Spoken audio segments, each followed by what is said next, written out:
다음에서 바라볼 때 다른 종파, 아마 이런 뜻으로 이해하면 좋겠죠. 그렇다면 다른 종파를 몰아내면서까지 여기에 부석사를 지어야 했던 이유가 있었을까? 경북 영주시 수능읍내리 고분. 고기를 숙이시고. 이것은 고구려식 고분이다.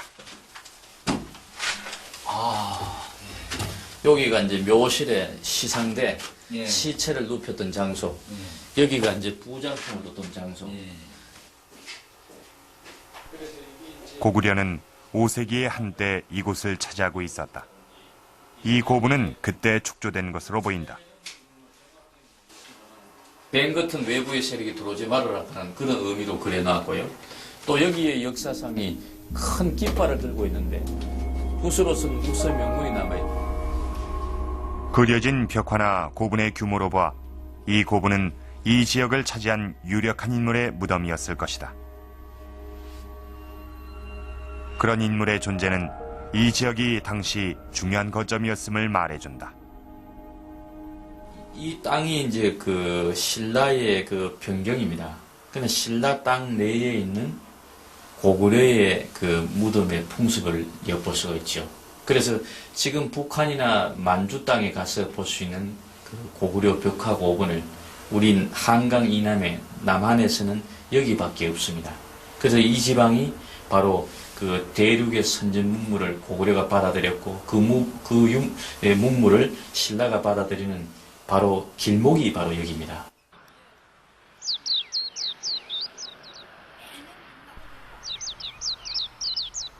부석사 가까이에 있는 불상이다. 일찍이 고구려를 통해 들어오는 불교 문화는 모두 이 지역을 거쳐 신라로 들어갔다.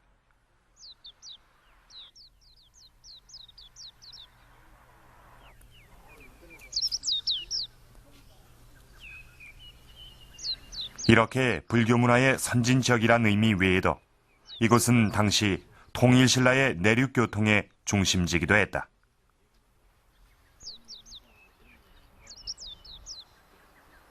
수능 영주 지역은 중령으로 들어가는 그 관문에 해당되는 곳입니다. 수능 영주에서 우리가 지금 중령이라고 하지만 중령에는 여러 고갯길이 있는데 그 고갯길을 통해 가지고서 그 단양 방면으로 해서 충주로 내려가는 길과 영월을 통해서 원주라든지 해서 춘천 이렇게 강원도 내륙으로 들어가는 길 두 가지 그 길의 그 갈림길이라고 할 수 있습니다. 중령로의 그 관문이라고 할 수 있는 그런 중요한 교통의 요지에 해당됩니다. 교통의 요지라는 것은 문화의 유입로와도 관계가 있습니다. 그런 교통의 요지에 부석사가 있다. 의상은 어쩌면 그런 지리적 이점을 이용해 화음을 널리 전달하려고 한 것인지도 모른다. 선묘는 의상을 사모하다 죽어 용이 됐다는 여인이다. 그렇다면 부석사에 선묘용을 등장시킨 이유는 무엇일까? 인도에서 석가모니 불께서 처음에 설법을 해가지고 제도한 것이 사람이기 전에 먼저 용이었다는 거예요. 용이 부처님의 설법을 듣고 제도를 받아가지고 제자가 됐다는 거예요. 그러고 나서는 말하자면 부처님을 도와서 불법을 수호하는 그런 사천왕 중에 하나가 됐다. 그런 불교 설화가 있거든요. 그래서 이게 이제 우리나라에 와가지고 결국 불교와 이제 영향을 가지게 되는데 실제로 불교에서 용은 부처와 불법을 보호하는 호법용으로 등장한다. 용은 부처를 수호하는 사천왕 중에 하나다. 용이 되어 의상을 돕는다는 선묘의 이야기도 이와 닮아 있다.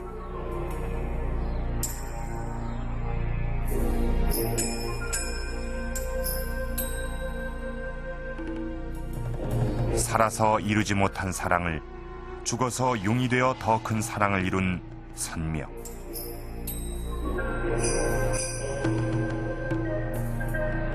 의상과 선묘의 순관 사랑은 의상의 화엄 사상을 널리 알리는 역할을 했을 것이다.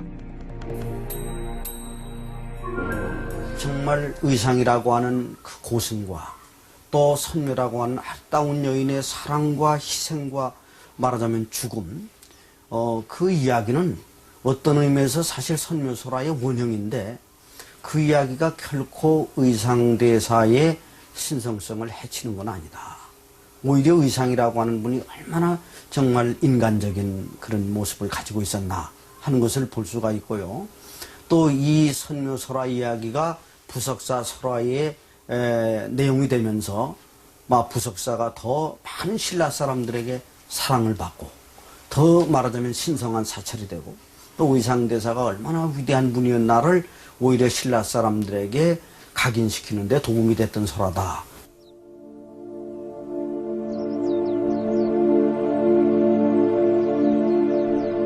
부석사가 창건된 때는 오랜 전쟁이 끝나고 통일 신라 시대를 새롭게 열어가야 하는 때였다. 의상은 새로운 신라 사회를 열어갈 불교를 만들어간다. 시대의 아픔을 포용하려 했던 의상. 그는 부석사에서 그것을 실현해 나갔다. 그의 실천은 부석사를 통해 알 수 있다. 부석사를 대표하는 9단계 석축이 그것이다. 그 국풍왕생이라고 하는 것은 9단계, 9갈래로 사람들이 아름다운 나라 부처님의 극락세계에 왕생할 수 있다는 것이죠. 그래서 계단을 올라가고 마지막에 그 안양루 밑을 지나서 그 다음에 부처님의 나라인 그 무량수전에까지 이르는 그런 그 설계를 가지고 있는 것 같습니다. 불상이 모셔져 있는 무량수전.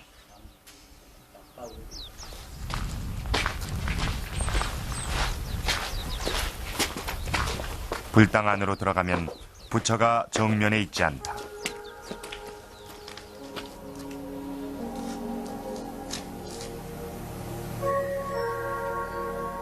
서쪽에서 동쪽을 바라보고 있다.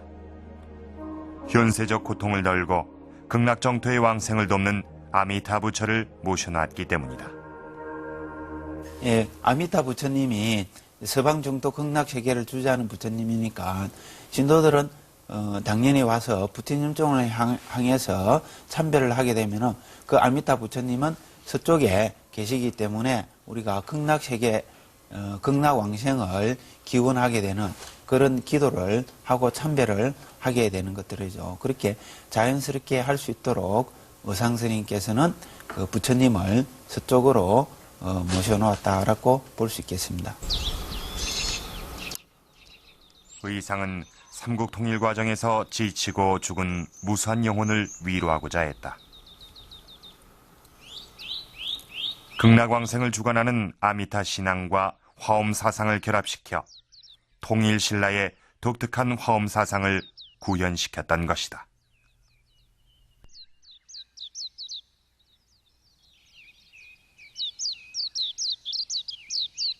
이 통일전쟁이라고 하는 게 대단히 험악한 전쟁이었다고 볼 수 있습니다. 그 전쟁 이후에 오는 그 민심의 수속, 그 고통받는 사람들을 그 안심인명케 하는 그러한 종교운동이 절실히 필요했겠죠. 그런 쪽에서 대중을 이끌기 위해서 의상스님은 특히 관음신앙이나 정토신앙을 더욱더 강조했고 또 화엄사상 그 자체가 갖고 있는 어떤 조화, 그